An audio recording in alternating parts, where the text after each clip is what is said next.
Hello, first grade. It is Miss Keeley here again. I hope that your symmetrical robots are looking awesome. Some of you guys did choose to send me some pictures. Um, Again, I said that you don't necessarily need to until the very end, but I don't mind if you send me them. And the ones that I did see look awesome so far. So I'm really excited. And a lot of you remembered that whatever you drew on one side, you needed to make sure it was the same on the other because we were trying to make them symmetrical, okay? Today's step is going to be a little bit simple. Um, I might show you a little bit into the third step, which would be like our third week of this. Um, but so basically what you will need is either a black Sharpie, black marker, black crayon, color pencil. Just we want a black material because we're outlining everything we drew. So I am going to press play. And if you are choosing to do like a Sharpie or a material that can bleed through your paper very easily, you want to make sure you put another piece of paper behind it. And so you are going to just be taking your time and trace over every single line and pencil line shape that you drew. Okay, so I started at the top of my paper and I'm very slowly working on those like fine motor skills to really trace over everything the way that I drew it the first time. This is going to make your artwork look really nice and neat and bold. So I'm just going to kind of speed up a little head because it's just me tracing it exactly how it looks on here.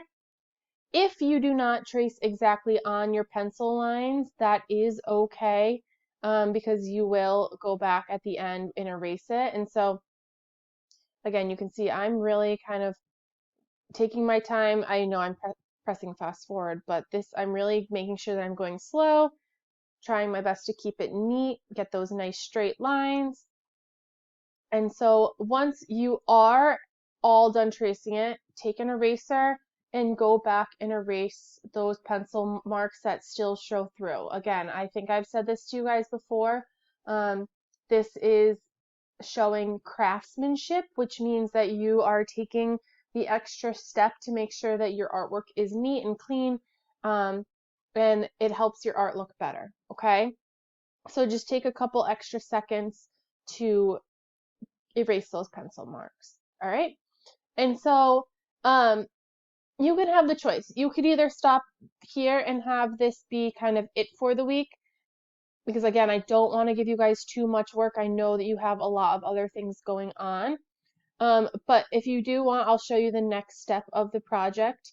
You are going to be taking either crayons, color pencils, markers. If you have paint at home, I love to give you the choice of paint. Just any material that you are going to be able to control and keep kind of nice and neatly inside your robot. And yeah, so we're pretty much just going to be coloring your robot. I'm not going to have you guys do the whole thing in one um, go of it. That's why I'm kind of breaking this into two separate parts, but I do want to show you just the start of it. That way, if those of you who do trace it kind of quickly, if you want to start coloring it, you can, but this is a 3-step project, okay? So I'm choosing crayons, and so I'm just starting with kind of like smaller details first. I'm going to leave pretty much the big open white spaces of my robot white, and you'll see in the next video why I do that. But so I'm just kind of going in and I'm really taking my time to color nicely.